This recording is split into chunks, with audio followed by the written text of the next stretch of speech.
أعوذ بالله من الشيطان الرجيم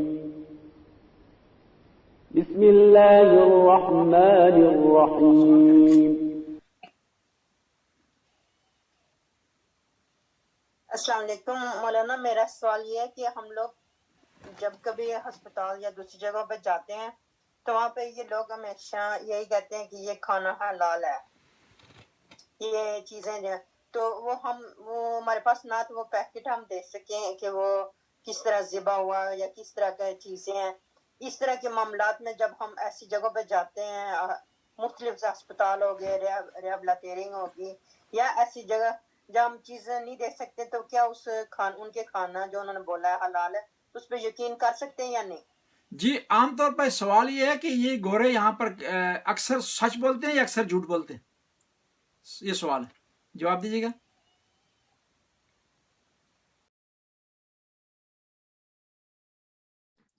السلام علیکم مولانا، میرا سوال یہ ہے کہ ہم لوگ جب کبھی ہسپتال یا دوسری جگہوں پہ جاتے ہیں تو وہاں پہ یہ لوگ ہمیشہ یہی کہتے ہیں کہ یہ کھانا حلال ہے، یہ چیزیں جو تو وہ ہمارے پاس نہ تو وہ پیکٹ ہم دیکھ سکیں کہ وہ کس طرح ذبح ہوا یا کس طرح کی چیزیں ہیں۔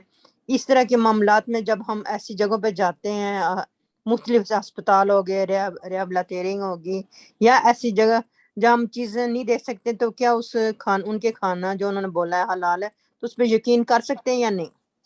جی عام طور پر سوال یہ ہے کہ یہ گورے یہاں پر اکثر سچ بولتے ہیں یا اکثر جھوٹ بولتے ہیں، یہ سوال ہے، جواب دیجیے گا۔ میرے حال میں تو مشکل ہے ان پہ یقین کرنا، جو سچی بات ہے۔ ان پہ یقین کریں پھر آپ نہ کھائیں اس کو۔ اگر یہ جو ہے انڈیویجول معاملہ ہے، جس آدمی کو یقین نہیں ہے، ان پر یقین نہیں کرتا، ان پر ٹرسٹ نہیں کرتا، تو وہ نہ کھائے ان کے کہنے پر۔ لیکن اگر آپ ان کے کہنے پر یقین کرتے ہیں تو کھا سکتے ہیں۔ یہ ہر آدمی کا اپنا جو ہے وہ انڈیویجول اور اپلیکیشن کا معاملہ ہے۔ یہ شریعت نے کہا کہ آپ کو اگر یقین ہے کہ حلال ہے تو آپ کھا سکتے ہیں، اگر آپ کو یقین نہیں ہے تو نہ کھائیں۔ اب آپ پر ڈیپینڈ کرتا ہے کہ آپ کی سچویشن کیا ہے۔ ٹھیک ہے۔